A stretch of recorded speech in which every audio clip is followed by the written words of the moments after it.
Okay, let's go back into the ASPX page and go into design mode. I've got a few more controls to add, and then we'll have a look at how to manage the page processing model.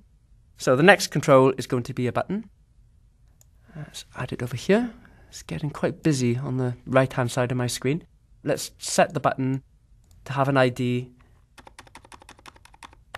this year button, and we'll set the text to be visited this year. So the idea is that the user can enter their name, choose countries that they've visited this year, and then click this button.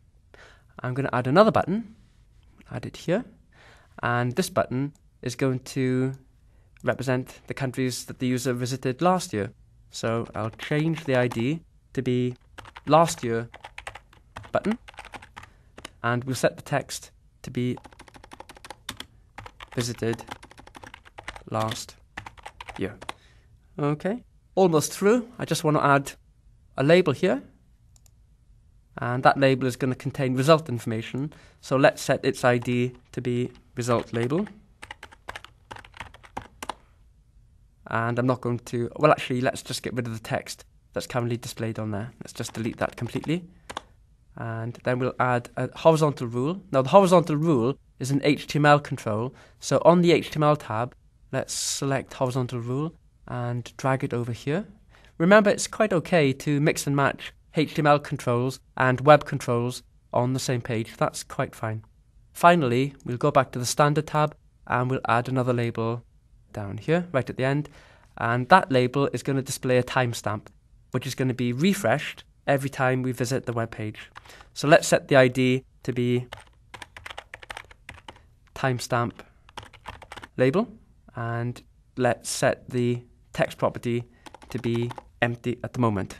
Okay, right, now let's think about, well, first of all, let's go back to the source view and just put some line breaks in here to make it all a little bit easier to read.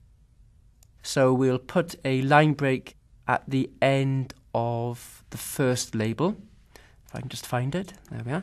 So BR and another one, 2 line breaks. And then after the text box, we'll have another line break, BR, BR. And then after the list box, we'll have another line break. Whoopsie, let me just go back. I need to add it there at the end of the list box. BR, BR, good. And then after the first button, we'll just put a non-break in space, NBSP. And then after the second button, we'll put the line break. Okay, and let's see how that looks in the designer. There we are, that's great, that's what I want it to look like.